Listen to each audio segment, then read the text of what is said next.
Carrots are divine. You get a dozen for a dime. It's magic.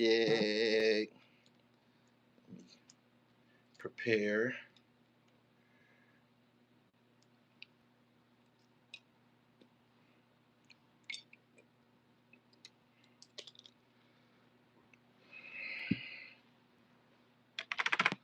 Make sure y'all subscribe to the channel.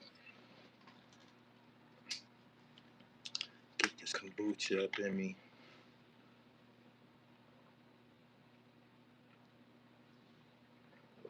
This is what I'm on right now. I've been drinking them, but I didn't know the significance of it. This is a fermented drink that's very popular in the Japanese culture.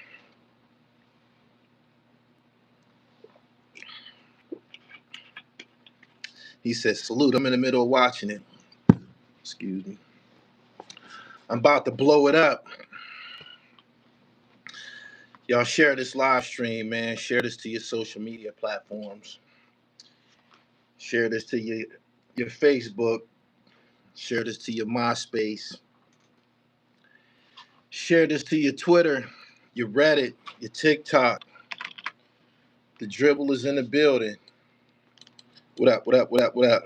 He said, that's good stuff. Yeah, it is, man. That's what I'm on. Did the Japanese dope come through yet? Yeah, man, they dropped them caskets off yesterday.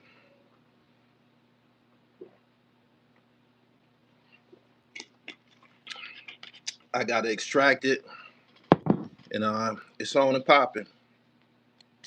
Make sure y'all like this video. Good afternoon.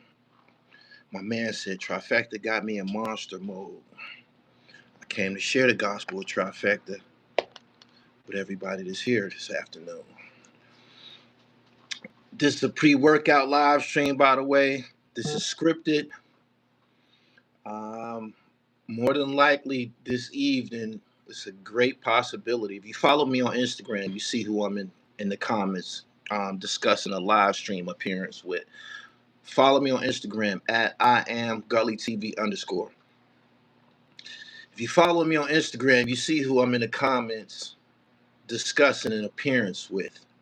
So it's a great chance that we will have a very special guest, a powerful, informative guest, who you guys are very familiar with. He used to be on this platform all the time.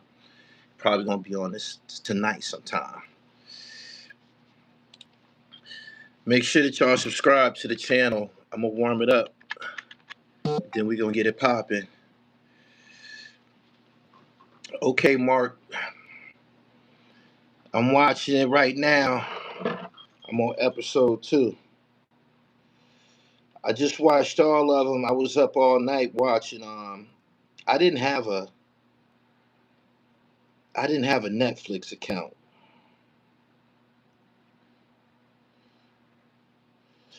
I didn't have a Netflix account, and I was sure to subscribe to Netflix last night. So yeah, I got my Netflix account. I got the low budget plan for $8 because I don't plan on sticking around much. We got a lot of options to watch different programs on TV, but this was a must watch. I wanted to tune in to see this, and I'm glad that I waited to see it before I made my assumptions and offered a offer comments and a discussion on 50 Cent's part in this. So I'm gonna let a couple more people get in here, and then we're gonna get it going. Make sure that y'all subscribe if you're not, so you catch all my live streams. Salute, salute, salute, salute. Good afternoon to everybody is in here. I'm gonna show y'all the difference between these media platforms. And Gully, I just struck. I won a lawsuit against a huge realtor company yesterday. I'm gonna order some trifecta from your site.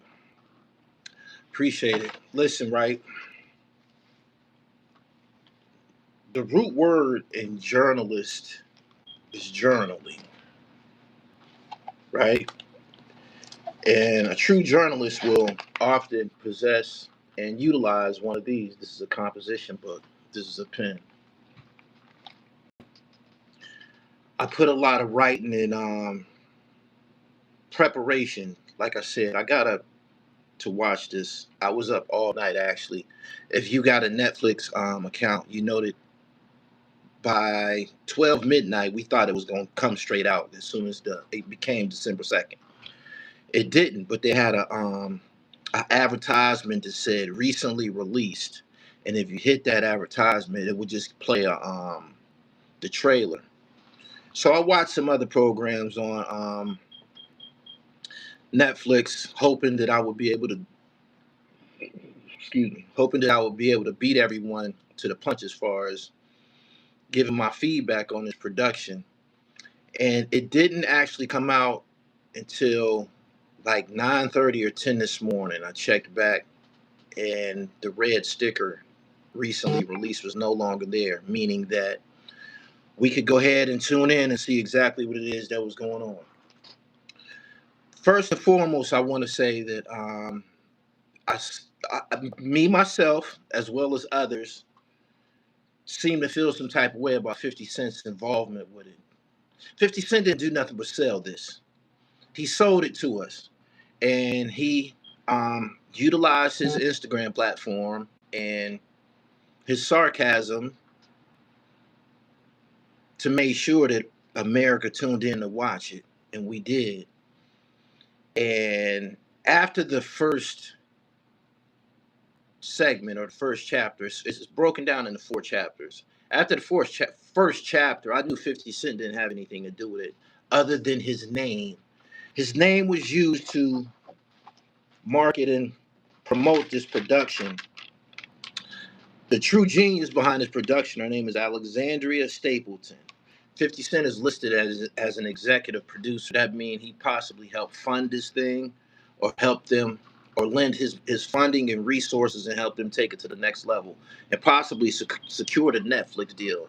Something in the administrative portion of this project. But as far as being behind a camera in a studio, writing anything, he had nothing to do with it. This was done by highly skilled professionals.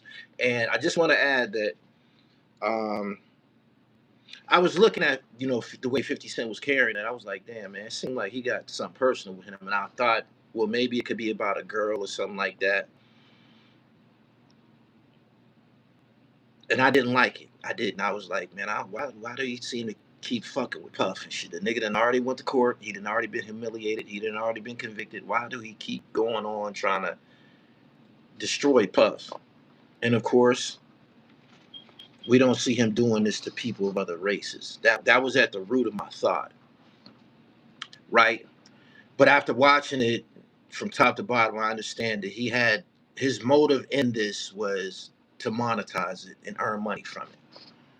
Anyway, the the director Alexandria Stapleton, she did a wonderful job, right? And I got 4 pages of notes, and I'm gonna start this by saying, number one, Puff is a nerd. Puff is a nerd. He is. This documentary showed him go through the metamorphosis of becoming a lot more like the rest of us who grew up in the urban jungle. Puff is a nerd. There's 2 types of nerds. There's an intellectual nerd that's bright. Ain't nothing wrong with that. There's nothing wrong with being gifted. There's nothing wrong with being intelligent, resourceful, bright. And then there's a social nerd. Diddy is a social nerd. Diddy didn't grow up amongst us, right? Um, he didn't. Diddy is one of them children, and his life played out like this. You know how you can have somebody that's from the streets, and as soon as they get some money, they move away from the streets and raise their kids in the suburbs, in a good community, in a good school, and they really don't have any contact with the real world. That's Puff's story. Puff's daddy, his name was Melvin Combs. He was a big drug boy. He took his woman and Diddy to Mount Vernon, where he got killed when Puff was like 2 years old or some shit like that. Puff grew up in parochial schools. That's the Catholic school education system. I believe it was an all boys school at that, right? So he's going to be socially different than the rest of us. I've said many times how when you grow up in the streets, or maybe if you grow up disadvantaged or you grow up hustling, you learn to share.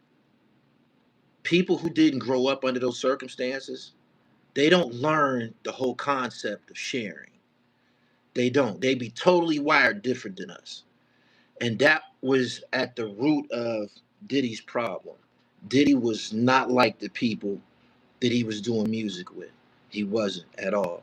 I believe that in some aspects he probably was jealous of some of them. The whole act of him loving Biggie or being friends with Biggie, that's dead. He didn't give a fuck about Biggie Smalls. He didn't. He didn't give a fuck about Craig Mack. He didn't give a fuck about nobody but himself. Bottom feeder. Bottom feeder. If he was around a live nigga and a live nigga was attracting all of the bitches, he desired that guy's women. He did that repeatedly. He did that repeatedly through life. That was one of the things that he had going on with Suge. This documentary stated how he tried to court one of Suge's side bitches in Atlanta by buying her a $50,000 diamond chain or some shit like that. Kim Porter belonged to Albie Shore.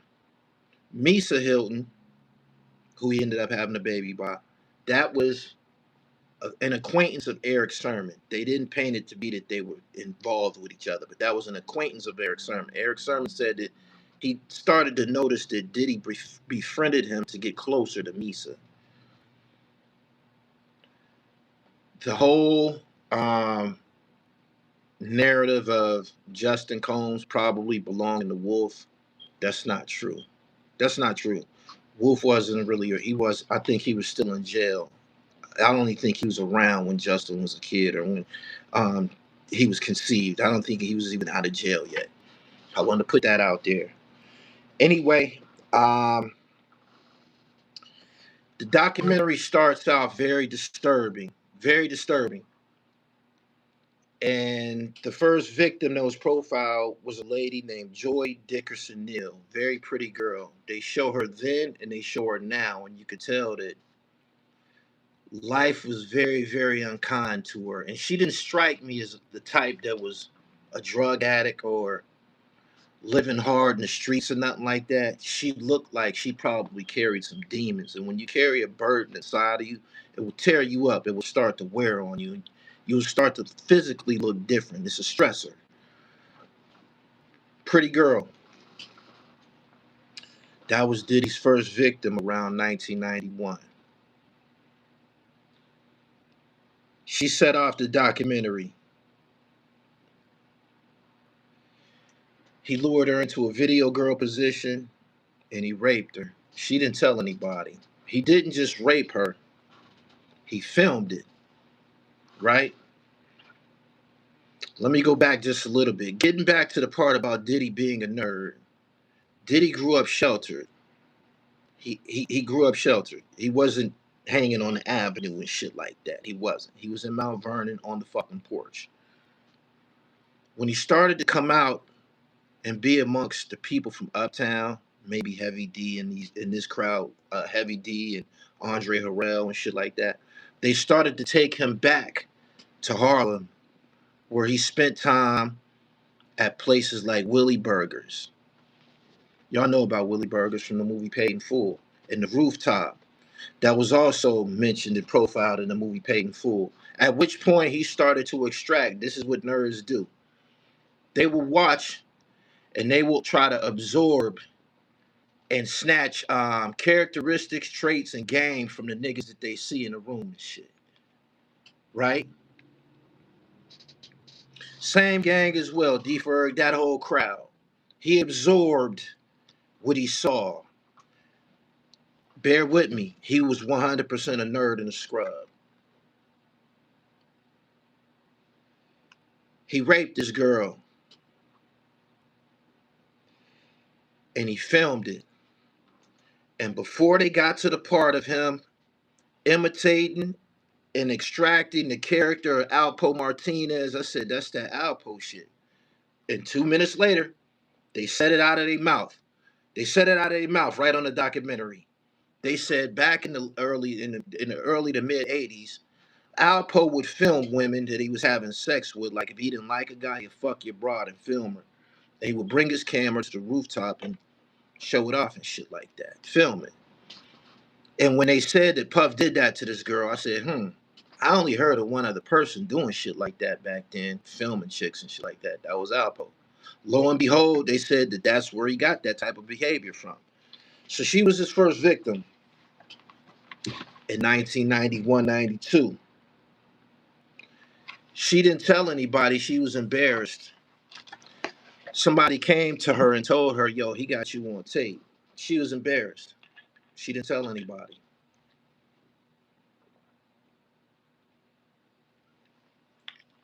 Her mom came to spend the night over her house, and her mom heard her screaming.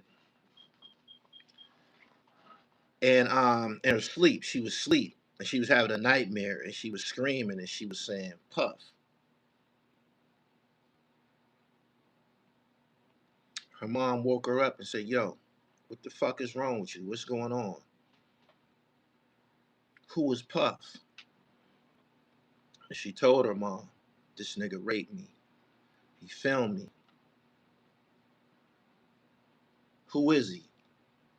How did you get in this situation? And she explained it to her. She explained it to her mother. That was his first victim.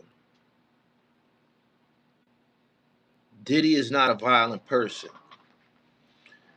but a scared motherfucker hurts you. They will. Diddy was definitely a scary motherfucker the whole time that he was moving around through the industry. The whole time, from start to finish.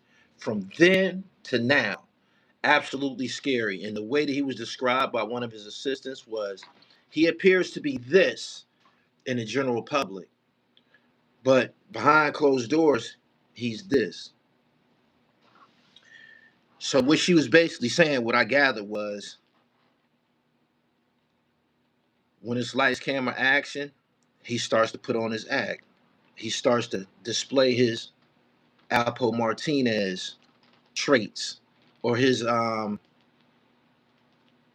put on his bravado that he's seen displayed by the hustlers and the street guys at the rooftop. In so many words, they said that when he was a kid, his mother was a hustler. She more than likely was a hustler. She said they spoke of how a friend of his is on this production, one of Puff's childhood friends, and he said how his mother, Janice Combs, she kept a Cadillac when they was young, and she would go places and go in and out of different speakeasies, bars, card houses, whatever the case, whatever the scene was, and she would leave them in the back seat. She would pull up to the curb, park the car, and go in and take care of her business, leave them in the car, and come out. I was a kid taking them rides. I remember them days. I remember that. I remember it vividly, going spot to spot, going to all of the car houses, all of the speakeasies, after hours joints. It wasn't uncommon that if I was with when I was with my mom, wasn't none of that shit happening. If I was with my father, being out at 2 in the morning, at 5, 6, 7 years old, 8 years old, that wasn't uncommon. This is how he was living. Janice Combs was living the same way, right? He's the only child. I believe a lot of his demons and the way that his psyche was shaped was attributed to his relationship with his mother and how the way that she was raising him. The way that she was raising him. Let me get back to my notes, right? His mother wrote a letter. I mean, the victim, Joy Dickerson Neal, wrote a letter to Janice Combs explaining to her what Diddy did. This shit never made it to court or nothing like that. It didn't. And I just have to point out that for some strange reason, Puff always profited from tragedies. You not only, you not always are you compensated with currency. You can be compensated with fame, reputation, a buzz, however you want to look at it. He always profited from tragedies. He was 19 years old when the City College tragedy happened. Nobody who knew who this nigga was. Nobody knew who he was. That City College tragedy, that put him on the map. Anything that he done before that, it didn't matter. The City College tragedy, about 7 or 8 people lost their lives. This is a basketball game organized between him and Heavy D and the people from Uptown Records. That's how he gets on the map, right? While he is working in the capacity of being an intern or A&R under Andre Harrell, who he courted. And if somebody looked into Andre Harrell and Diddy's relationship, you probably might find something inappropriate. I don't want to insinuate, but he was basically a teenager running around with a grown man, and he ultimately started living with him when he was young. You can read between the lines. He wanted to be a part of what Andre Harrell was doing, and he constantly reminded Andre Harrell of his youth. I'm the youth. You need me. You need me so we can resonate with what's going on today. While this is going on, a group of some country boys came from down south to sing and audition for Andre Harrell. This group would later be known as Jodeci. He put Jodeci with Diddy. This is Diddy's first. This is his testing ground. This is Diddy's testing ground. His relationship with Jodeci. When Jodeci came out, Jodeci was what? There was R&B group that kind of dressed like somewhat thugs or some shit like that. They wore boots, oversized clothing and shit like that. What Diddy did to them country boys was the shit that he absorbed from Harlem and the rooftop and shit like that. He attached that to these country niggas. And not only that, he attached a winning formula that was made popular and perfected by DJ Brucey B in the rooftop. And this was DJ Brucey B in the rooftop rocking. And one of the most popular segments of his mix show was he would put on break beats and blend them with R&B vocals, and the crowd will go crazy. The crowd will go crazy. So that hip hop soul, hip hop R&B mixture that was later manifested through Jodeci and who? The queen of hip hop soul, Mary J. Blige. He took that and absorbed that from Brucey B, put it on Mary J. Blige. Puffy is not a producer. Diddy is not a producer. He's not. Diddy can't make no beats. Diddy can't play no instruments. Diddy can't read music. None of that shit. He can't. That's none of that is in his skill set. But he has somewhat of an ear. He has somewhat of an ear, and he had great networking skills as well. Eric Sermon speaks about Diddy running up on him someplace. Wasn't really familiar with him, and told him that he was a big fan of his. Came to, I can't remember what music video it was, but he showed up at one of their music videos, EPMD. Befriended Eric Sermon. This is around 1991, 92. I can't remember what song it was. He ended up getting Eric Sermon to do the intro on the Mary J. Blige album. You know the part of Mary J. Blige album when people were calling up on the phone, hey yo, Mary, what's up? Hey yo, Mary, this is Busta Rhymes. Hey yo, Mary, y'all remember that part? The beat that was playing? It was a hip hop beat. Eric Sermon did that. He basically said that Diddy tried to attach himself to him, and he didn't understand why. He said then he started to notice, oh, you want Misa. 1991, 92. Eric Sermon was at like I think that the headbanger and shit like that had just came out. That's in that era. So Eric Sermon, the EPMD, he's iconic at the time. And this is one of the first episodes of him trying to go behind niggas and get women and shit like that. Excuse me. I want to get off track. The nerd. Remember I said that he was a social nerd? I said he was a social nerd. Remember I said that? A social nerd has no way, no idea, no bravado, no confidence, no courage to approach a chick like Misa Hilton. It's a fly bitch, round away girl. This nigga's a nerd. He's not even equipped with the tools to approach somebody like that, right? So what he did was he had to become who he was becoming to attract women.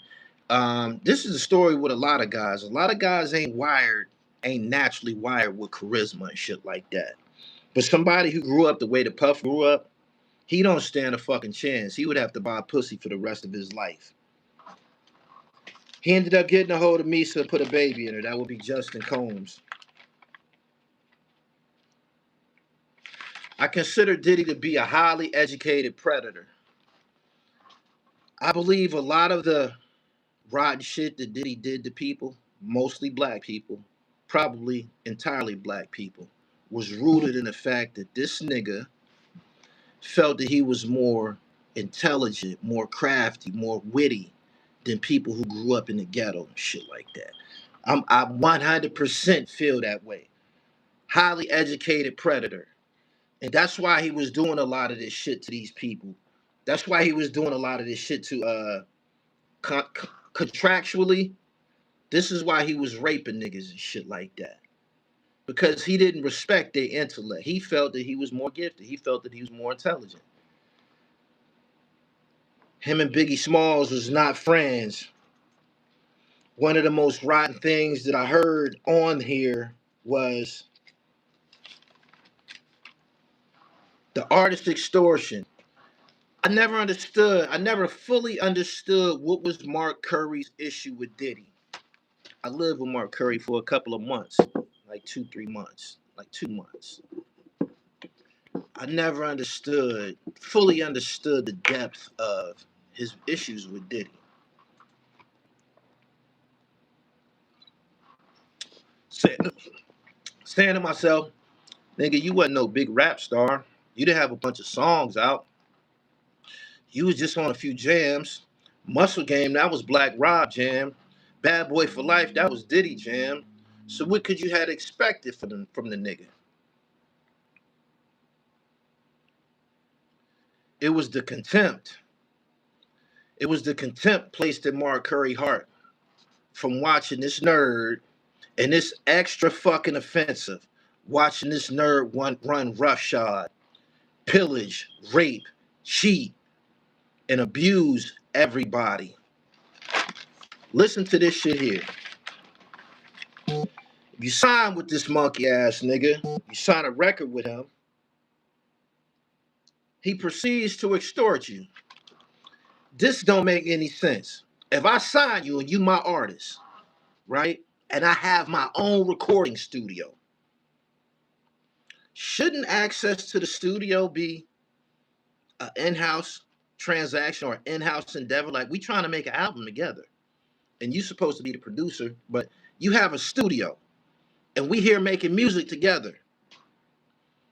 This nigga, he signs people up. Now we got to do your album. We doing your album where? At my studio, Daddy's house. This nigga charging his artists on his label for studio time. So by the time that they get an album out, by the time they get a project out, they good and in the motherfucking hole. They good and in motherfucking debt with this nigga. All of them videos that nigga was in, and I know they wasn't asking him, yo, come get in my video. Because he's not no big deal at the time. He's not, and he's the first producer that I had seen do that. Prior to that, you wasn't seeing Quincy Jones dancing around in motherfuckers' videos and shit. You wasn't seeing Rick Rubin, Russell Simmons. You wasn't seeing them in the motherfuckers' videos. Diddy was the first person who took on a lead role in his artist music videos. And I never understood that. Do y'all know this punk motherfucker was charging his artists for his appearances in their music videos? If it's gonna cost me money, my nigga, I don't want you in my fucking video.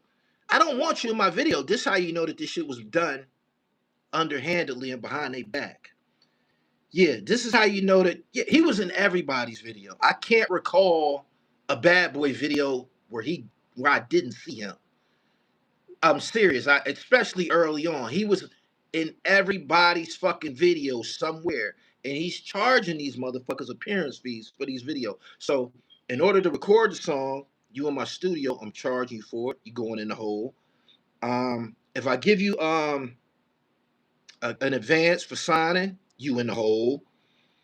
Video appearances, your ass in the motherfucking hole. He went out of his way. Yeah, he said it makes sense now. Yeah, it all fucking makes sense now. He doing this to all of his artists. And essentially, this is what this punk motherfucker's doing. He's taking advantage of poor, disadvantaged black people. A lot of people that make good music come from passion and pain. A good song, you got to go through some experiences to pen a good song. Maybe some heartbreak, maybe some turbulence in your life. This is how you get a good motherfucking song. That song by Lenny Williams, Girl, You Know I Love You. That nigga was really in love with that bitch. He really had his fucking feelings hurt. You can't sing like that off the top. That's an experience, right? He's taking advantage of people. Bait you in. Come on. Show you the lifestyle. In your mind, you saying to yourself, I don't give a fuck what go down. I'm not going back to the hood. I'm not going back to the projects. I'm not going back to my job at Burger King. I'm not going back to the streets. I'm not never going back to that shit. I'm in this shit. I don't give a fuck what happened.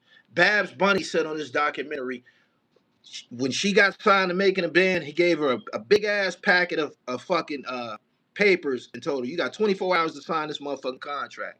So she took the contract to her fucking attorney. Her attorney told her, this is what's in this contract. He told her, he said, you are in this for money and fame, correct? She said, yeah. This contract is just fame. There's no money in this contract. You know what Babs did?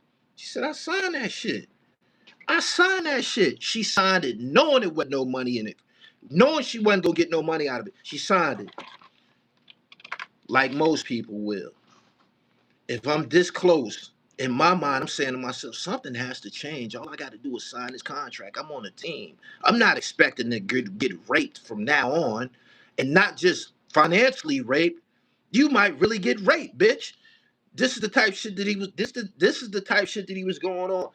That was going on. 90% of this motherfucker's shortcomings was that he was greedy. I've spoken about people who don't come from the same environment as us. When you come from a certain environment, we used to busting down a sandwich. We used to sharing. You know why? My daddy might have came through the day and gave me a couple dollars. So when we go to the store, I can buy everybody some Little Debbie's. We gonna sit and eat together. Because tomorrow, your dad might come through and give you a couple dollars. And you go on and bust down and everybody eat. Like this is, you learn these values as a kid. Diddy wasn't raised like that. He wasn't. He's totally different from us. He's a nerd, social nerd. grew up in a one parent home as the only child. Who the fuck he gonna learn to share with? He grew up in he grew up in a single mother home. Could have turned out to be a blade, but um, he's the only child. Who the fuck is he gonna learn to share with? He ain't busting down no sandwiches with nobody. He don't even know that element. He don't even know that element. So the shit that's going on in his mind and the shit that the way that we was raised, it don't fucking resonate in this nigga's mind that he's doing some fucked up shit. You dig? Because that's not his life or reality. He wasn't wired like that. 80-90% of the shit that this nigga did in this documentary, the sexual shit was the small part. The sexual shit was contained within with him and Cassie. I'm gonna get to that bitch in a minute. The sexual shit was that's an adult endeavor, right? A lot of that shit was between him and Cassie, and then as he got further on, he got really fucking bizarre and freaky and shit. So you got a nigga who's abusive. He's abusive to women. He's a rapist. He was whooping Misa Hilton's ass, Justin's mom. He was whooping Kim Porter's ass. Any cute bitch that he see, he feel that he's supposed to have her. Most niggas with money feel like that. He feel like he's supposed to have her, even if it's your bitch, even if you my man and that's your bitch. Like he did to Ryan Leslie. He took Cassie from Ryan Leslie. They started out in a business setting. I got a record label, Ryan Leslie, you a producer, your girlfriend is a singer, we gonna do some business. Snatched her out from under Ryan Leslie. This rotten ass nigga wouldn't even got in trouble with Little Rod had he paid Little Rod. He didn't get Little Rod nothing. Little Rod, that last album that he did, Love Off the Grid or some shit it was called, selfish, very selfish. He didn't get that nigga nothing. He didn't give him nothing. And basically what happened to this nigga's life is the people that he was raping financially, they was gonna eat that shit. They was gonna eat that shit. Cause number one, it's embarrassing, right? Number one, it's embarrassing. They was gonna eat that shit. Not until Cassie filed her lawsuit, I think it was November 30th, 2022 or 2023. Not until she filed her lawsuit did everybody else said, okay, this is it. Cassie put blood in the water. You know how they say when there's blood in the water, the sharks start circling and shit like that? She struck first. He paid her off right away. This bitch got too many of my secrets. Gotta silence her. Paid her off right away. Everybody else who he did something to, did he just get this bitch some money? Shit, I'm filing a lawsuit too. I'm filing a lawsuit too. I'm filing a lawsuit too. To this day, even post-conviction, he in the penitentiary right now. Even post-conviction, he got 77 lawsuits still pending. It ain't over with. It ain't over with. He's just done with the criminal element of his court proceedings. He got 77 fucking lawsuits still pending. After being convicted in 2025 of violations of the Mann Act, RICO law, and sex violations, he got 77 fucking lawsuits still pending. Now let's go to this story about what happened with Jake Robles down in Atlanta. This nigga's scared. The difference between him and Suge wanted money. Suge wanted money. Diddy wanted to be a star. The money was cool, but this nigga, I just told you, he's a fucking nerd, a social nerd. He ain't getting no bitches. He not live. Ain't nobody dapping him up. Ain't no adoration. His mother was a street broad, so the whole aspect of, hey, mommy, look at this. Watch me do this. He not getting that. He not getting that. So when he became famous, it's look at me. Look at me. He had everybody video dancing and shit. This is a little kid who wasn't getting no fucking attention. This is a little kid that wasn't getting no motherfucking attention, and his mind is all fucked up. So every time a camera come on, he and everybody motherfucking video. Suge wasn't like that. Suge was about some money. And despite what these gang niggas say about Suge, yo, he wasn't one of the homies. He not really blood. He wasn't no chump. He wasn't no chump. He wasn't. He wasn't no chump. Before he got to running with them blood niggas and shit, he was a bodyguard for Bobby Brown and I'll Be Sure. I'll Be Sure told stories about how Suge would put his motherfucking hands on people before all of this shit. So Suge wasn't no sucker. Suge come to that motherfucking party. Mark Curry told this story on this platform about the Jamaican guy that shot Jake. I shared a video before I got on here about Mark Curry telling a story about Suge Knight putting Diddy in the motherfucking full Nelson and carrying his ass around the room. He put his ass in the full Nelson and was carrying him around the room because dude that just shot Jake, he picked Diddy ass up and used him as a human shield. Like had I say, if niggas come through here dumping, you my first shield. He picked Puff up and was carrying his ass around. If you shoot anybody, and if you shoot me, you're gonna shoot this nigga too. So he told that story. After that happened, he just killed Suge's man. You know you got life drama. These niggas is bloods from the West Coast. You got life drama for real. Going to California is totally out the question. If you ain't got no motherfucking support or no protection, don't even think about it. For life. You gonna have problems with these niggas for life. You just a reputed blood gang member just got killed because of your ass. You gonna always have drama with these niggas. So this nigga scared to death.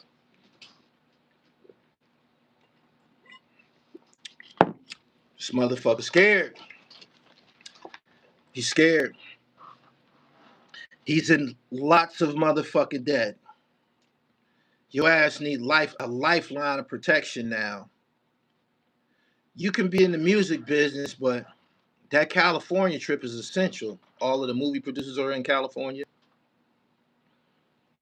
A lot of productions, Hollywood is in California. At some point, you're going to have to take this trip. Let's say that you're marketing and promoting an album.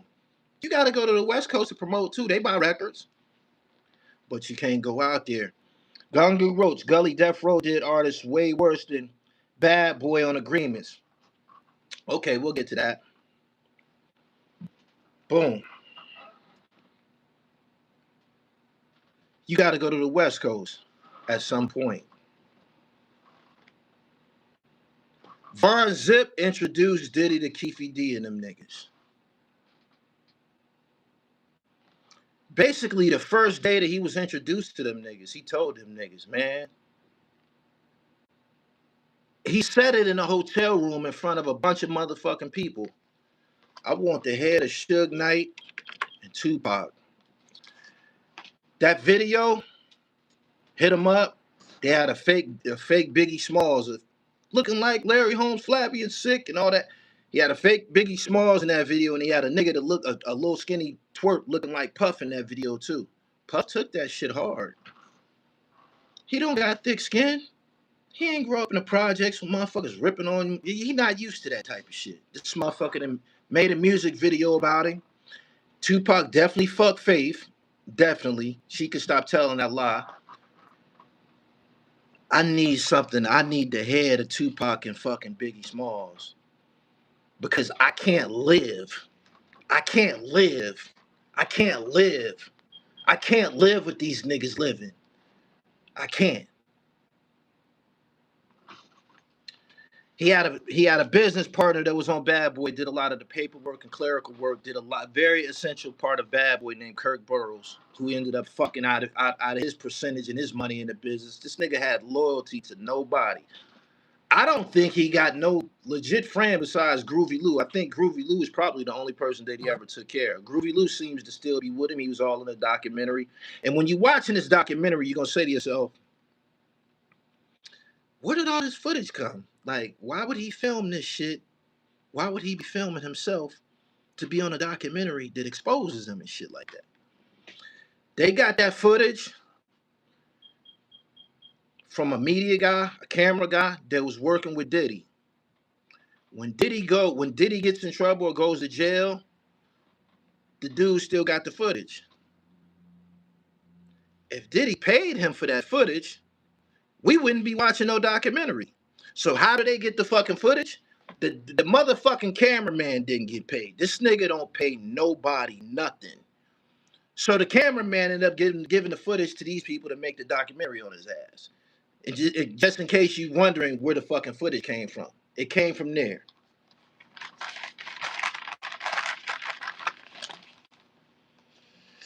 Biggie get killed. I'm going too fast. They asked for the protection in the hotel room. He spoke about it to Keefe D. Later at a deli called Green Blat's Deli, he brought it up face to face with just him and Keefe D there. Like, man, I'm serious, man. I got tickets for these niggas, man. You knock these niggas down. Keefe D like, hell yeah, we'll take care of them niggas. We want $1 million. You want $1 million? I got you. Knock them niggas down. This is something that people never ever looked at. When that situation happened with Orlando Anderson, and that was nothing but God and fate. It's time for the doors is going to start. The room is going to start getting small on your rotten ass. It has to go down. Out of all people in the world that Tupac and them jump on, they jump on Orlando Anderson, a person whose uncle was already offered money to kill you niggas. Super Jones, I appreciate your super chat. Glad you said it. As a filmmaker, the phrase executive producer can literally mean nothing. It can be as simple as just being able to use your name. That's what I feel it was in regards to 50 Cent's involvement with this. So look, right? Out of all people in the world, they put their hands on Orlando Anderson, not knowing that Puffton already told them niggas, I want you to kill these niggas. And when they jump on Orlando Anderson, we need guns to get our get back. Who got the guns? Von Zip. He got a trap door in his car. Nobody ever said, damn, what was this nigga doing in Las Vegas with a Benz with the stash box in it? Them niggas drove to Vegas. Bad Boy drove to Vegas. And this is one of the things that has people saying that Puff is responsible for the murder of Tupac. This is one of the elements. Kirk Burrows said that days before they was going to Vegas, instead of flying, Diddy all of a sudden wanted to drive. He paid multiple drivers to drive. They went out there with 3 or 4 cars. He paid multiple drivers to drive. One of the cars that went with them was Von Zip with the fucking trap door with the pistol in there.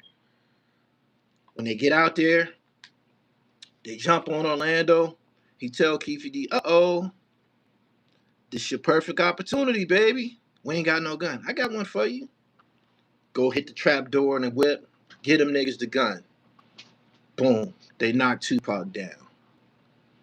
The original contract was for $1 million. That was $500K on each of them niggas. 500 for Suge and 500 for Pac. He knocked them niggas down. After it happens, it go on the fucking news. He puts Diddy on the phone with Von Zip, and he keeps asking, yo, was that us? Was that us? He like, yeah. Put him on the phone with Keefe D. Yeah, okay.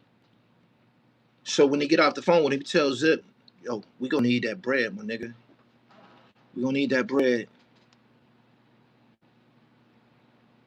Somewhere in there, a payment was allegedly made.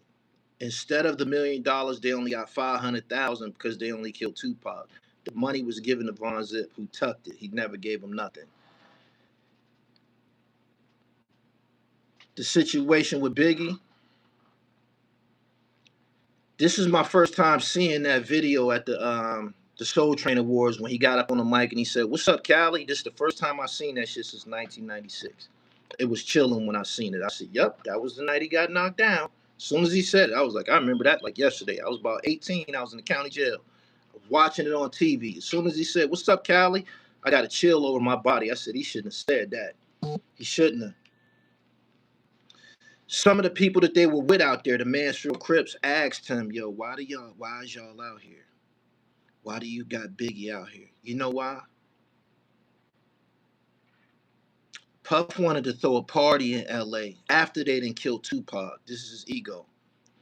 Tupac then got knocked down and killed that nigga. We about to throw a party out here. And I won't look like a big deal at the party unless I have Biggie with me. Biggie was supposed to go to the United Kingdom. After that award show, the next morning, he was supposed to fly out to London to go promote Life After Death. Diddy canceled his flight, so he couldn't go. He wanted him to come to the party with him. It's a picture that's been in Vibe magazine. Biggie had on black, Puff had on the fedora. It's been in Vibe magazine. That was like the last night that Biggie was. He wanted that. He wanted to be seen in his party. We just killed one of these niggas. We out here. We got protection. Ain't nobody gonna fuck with me. I'm the king. One of the Crip niggas asked him, "Yo, man, do you know this shit is real out here?" One of the guys from Mansfield Crips, that's one of the organizations that Mark Curry had ties to. "Do you know this shit is real out here, man? He shouldn't be out here." "Oh, no, we chilling, man. Ain't nothing up." They show live footage. You can hear Gene Deal, big. They show live footage. That's another thing about this documentary. They played audio that was never heard before from Keefe D in his Prophet session with Gregory Kading, and they played the actual visual and audio of the situation. They showed Diddy and them. They was in one Tahoe in the front, Diddy and some other niggas. And while they got the camera on, Diddy and them, music playing, cameras pointing at the Tahoe, you hear pop, pop, pop, pop, pop, pop, pop. Motherfuckers immediately start screaming. Motherfuckers start screaming, "Yo, that's big in them. That's big in them. That's big in them." You hear Gene, it's Gene's voice. I'm pretty sure it's Gene's voice. "Big, breathe, talk to me," like he could, trying to save his life or whatever and shit like that. That's on there.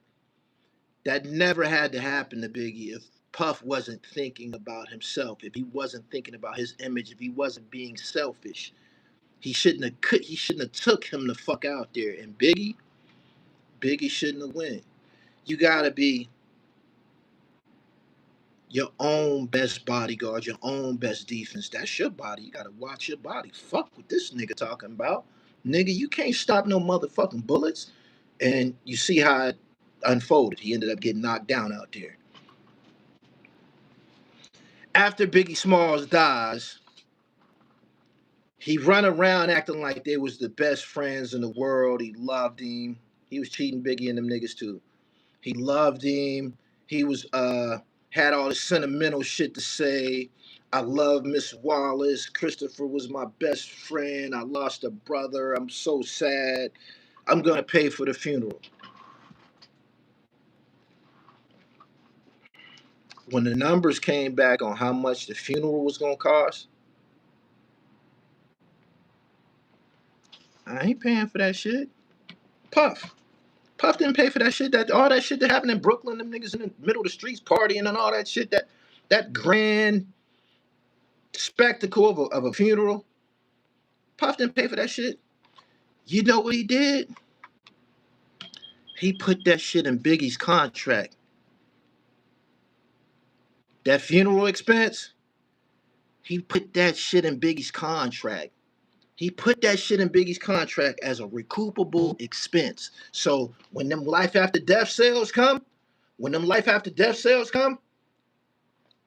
Biggie already in the hole for this motherfucking this funeral that everybody think I paid for. Biggie in the hole for this shit. I'm gonna get my money off the top. He didn't love that nigga.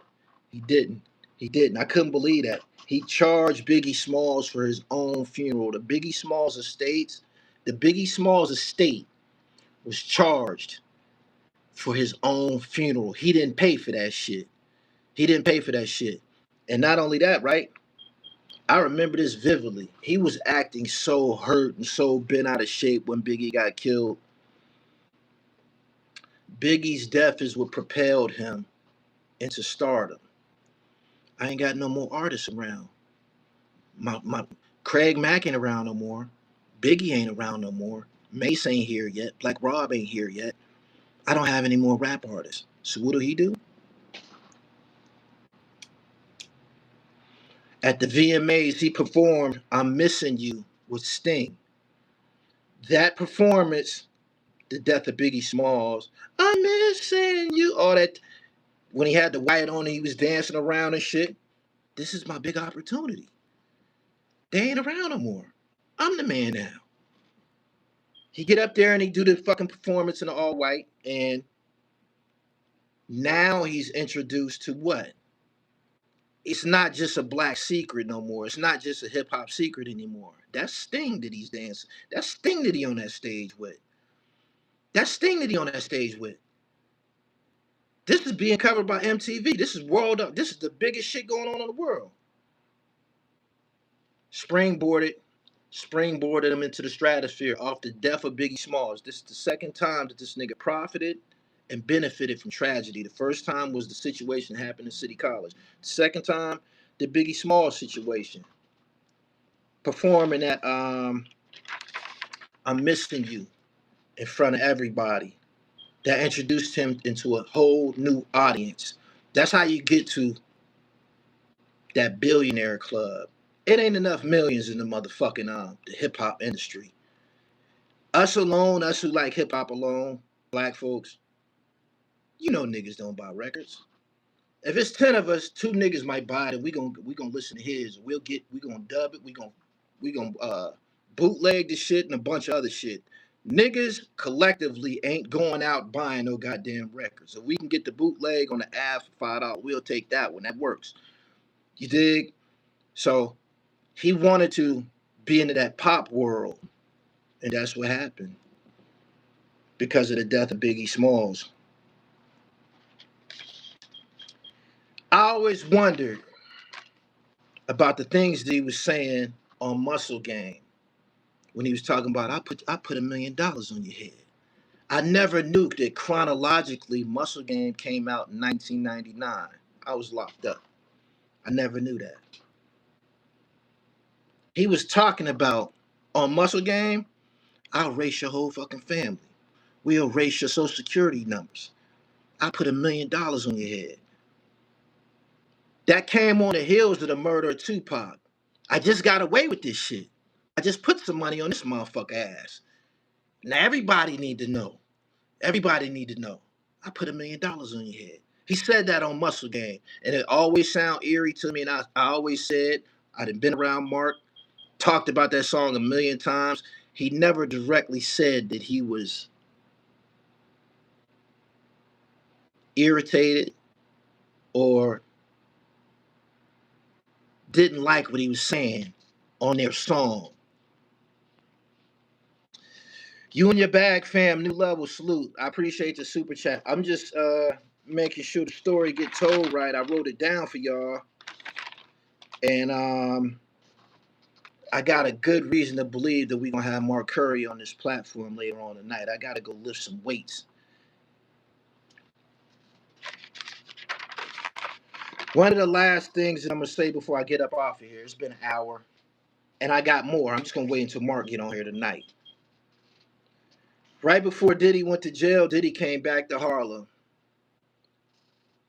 He got arrested in New York. Remember, he got arrested at the hotel. They showed that on the fucking video on the documentary too. But he came back to Harlem. He's hanging out. He's shaking hands. He's taking pictures with everybody. I was at the Revolt convention. Nigga, you ain't took no pictures with none of us, and we paid to be there. I shook his hand before. You ain't took no motherfucking pictures with no motherfucking body. You didn't. But you walking up and down Madison Avenue, and you on 42nd Street, you on Lenox Avenue, you on 125th Street, you taking pictures with motherfuckers and smiling and shit and shaking hands. One of his security, Roger Bond, said that Puff wasn't really comfortable being around niggas. I believe that. I believe that. I do. Once you reach that level, and you wasn't one of us to begin with, you ain't do nothing but rob, steal, pillage. You're gonna be leery of black people. You expecting somebody to step out the shadows and blow your motherfucking head off at any moment. You fuck G Jep, you fuck Black Rob, you fuck Mace, you fucked 112. Um, you did what you did to Shine. You got all of this shit in this psych. You know you rotten motherfucker. You expecting somebody to blow your head off any day now, so you ain't gonna be hanging around no niggas because you ain't do nothing but abuse niggas. You expecting a nigga to step out the shadows and blow your motherfucking head off. So you don't want to be around niggas. Before you go back to jail, before you go to jail, you come to Harlem and try to win black folks over. You shaking hands, taking pictures and shit like that, trying to get support from the people that you didn't fuck with like that. Homeboy, you fucked that up, man. Is that Saladin, my nigga? I appreciate your super chat. This nigga is on camera shaking hands and fellowshipping with black people. You know how Muhammad Ali used to come through, he hugging babies and kissing babies and taking pictures. That was authentic. Ali loved black people. This nigga got in the truck and said, yo, give me some hand sanitizer. Shit, I've been shaking motherfuckers' hands and shit. I gotta go and get a shower. I gotta get in a hot shower and I gotta clean my body. And he said all of this shit as if black people was the plague. I couldn't believe that shit. I couldn't believe that nigga spoke like that. I couldn't believe that you got to a fucking level that you feel you're above having any contact. You sound like a fucking racist. And not only that, your actions was that of somebody that don't like black people. If you're not paying your artists, if you're not playing fair in the capacity of the music business, you conducting yourself like a motherfucking devil. You're doing the same shit that Clive Davidson was doing to niggas and shit like that.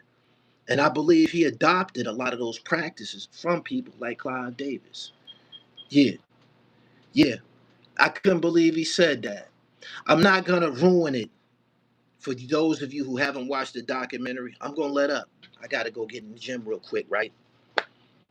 What I want y'all to do is go watch that shit and be here like 9 at night.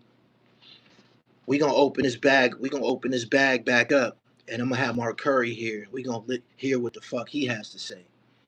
I felt some type of way about Mark Curry going on other platforms with a story that started on my platform, and I thought that he was out of pocket telling that story about Diddy putting shit in people's drinks, mainly because he said he implicated himself, in my opinion, right? I didn't understand the depth of his distaste for this nigga until I seen him in tears on his documentary. Yes, Mark Curry is on his documentary in tears. You know what he said? Whatever happened to you, you deserve it, suck ass nigga. And that's when you know a black man has had it up to fucking here. When he resort to that, when that line come out of a nigga mouth, suck ass nigga, you didn't officially piss me off. You officially violated me. Nobody on there that I can recall, besides one of the rape victims and Mark Curry, shed tears. The chick, Joy Dickerson Neal, she was physically raped. Mark Curry was financially raped. Mark Curry wrote one of the biggest songs of Diddy's career. It was for the Godzilla soundtrack. If he had just played fair by Mark for that one song, Mark could be somewhere situated and he probably wouldn't be on this motherfucking documentary, giving everybody his perspective. But the shit that he did to Shine, the shit that he did to Black Rob, everything that happened to him was karma. He just happened to be a motherfucking freak. He just happened to be a pervert. And one more thing before I go, right? Cassie filed a lawsuit for abuse and sexual abuse and sex trafficking and all this shit. She was with that shit. She was a part of that shit. One of the guys that was fucking Cassie, one of the escorts, he's on there, and he said she stepped to him by him. She stepped to him by herself. She stepped to him by herself. Dig. So, um, whatever reason Diddy cashed her out. Maybe he just didn't want the motherfucking publicity. He didn't want to go through it in courts. He just wanted to suppress it. That's probably why he gave her the money. But she was with the shits. She was with it. Out of everybody on this documentary, Cassie was the only person that I said, bitch, you wasn't no victim. We got one instance of you being a victim when he kicked your ass in the hallway at that hotel. Right? But in his mind, bitch, you belong to me. Every time I kick your ass, you come your ass the fuck back. Eat this dick some more. Eat his dick. Let him nut all over you and shit. Bitch, you belong to me. You my hoe. This shit that I'm doing with you, Kim ain't gonna do this shit. And I'm not gonna do it with my baby mama. I'm gonna do it with you, freak ass bitch. And you keep running off and coming back. They even went into the Kid Cudi situation, but I ain't gonna blow it up. Make sure y'all go watch this documentary on Netflix. I'm gonna get with y'all later on. Go to my website, get this trifecta. You already know what time it is with this. Any video that I promoted this product under, you can look in the comments and see exactly what the fuck this is. 100% natural herbal supplement. Supercharges the blood flow in your body. Supercharges testosterone production in your body. The circulation improvement that's triggered by this 100% natural herbal supplement leads to a high powered libido and an erection. I wish I could have sold some of this shit to Cassie and Diddy and shit in that fucking escort, but they was using ecstasy. Y'all going over there and watch that documentary, man. I'm going to work out. I'll get with y'all later. Peace. Subscribe to the channel. Hit the bell so you get the notifications. Follow me on Instagram at I am gullytv _. You'll see my exchanges with Mark Curtis. First time I spoke to him in over a year. But later on this evening, we probably gonna all talk to him. I'm out. Peace.